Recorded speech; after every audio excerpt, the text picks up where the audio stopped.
સુરત મહાનગરપાલિકામાં 2006 થી તારીખ 30/6/2021 દરમિયાન નિવૃત્ત થયેલા કર્મચારીઓને એક ઇન્ક્રીમેન્ટ ઇજાફો આપવામાં આવ્યો ન હતો.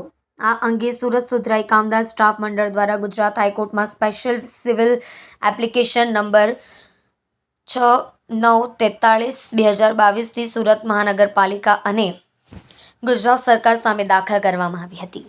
સુરત સુધરાઈ કામદાર મંડળના પ્રમુખ ઇકબાલ શેખે જણાવ્યું હતું કે મંડળની પિટિશન અંગે તારીખ 20/7/2023 રોજ કોર્ટ દ્વારા ચુકાદો આપવામાં આવ્યો હતો. ચુકાદાની નકલ તથા 161 પિટિશનના નામોની યાદી યુનિયન દ્વારા કમિશનરને તારીખ 3/8/2023 રોજ આપવામાં આવી હતી.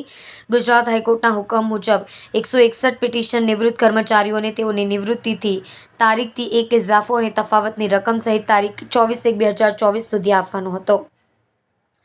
તેમણે કહ્યું કે ચુકાદાની સમય મર્યાદા પૂરી થઈ જવા છતાં ગુજરાત હાઈકોર્ટના ચુકાદાનો અમલ કરવામાં આવ્યો નથી. આ એક ગંભીર ફરજ ચૂક છે. સુરત મહાનગર દ્વારા સુકાદાનો અમલ કરવામાં નહીં આવતા યુનિયને ગુજરાત હાઈકોર્ટમાં કન્ટેમ્પ્ટ ઓફ ધ કોર્ટ કરવાની ગંભીર ચેતવણી ઉચ્ચારી છે. સુરત સુધરાઈ કામદાર સ્ટાફ મંડળના પ્રમુખ ઇકબાલ શેખ અને મહામંત્રી દેવેન્દ્ર પ્રજાપતિએ મહાનગરપાલિકાને ચુકાદાનો તાત્કાલિક અમલ કરવાની માંગ કરી છે.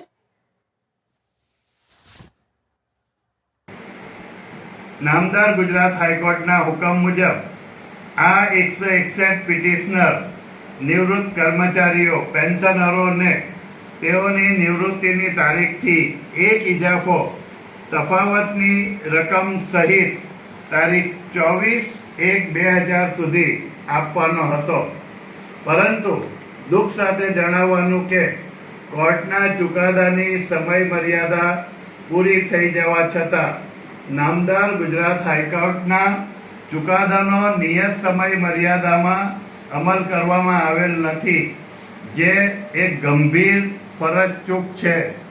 જેથી અમારે ન છૂટકે નામદાર ગુજરાત હાઈકોર્ટમાં કન્ટેમ્પ્ટ ઓફ ધી કોર્ટ કરવાની ફરજ પડશે તેવો એક પત્ર આજે અમે મ્યુનિસિપલ કમિશનર શ્રી અને ડેપ્યુટી કમિશનર શ્રી મહેકમ શ્રી B.K. પટેલ સાહેબને મોકલેલ છે. આમ અમો મોહમ્મદ ઇકબાલ શેખ પ્રમુખ અને દેવેન્દ્ર પ્રજાપતિ મહામંત્રી એક અખબારી યાદીમાં જણાવીએ છીએ.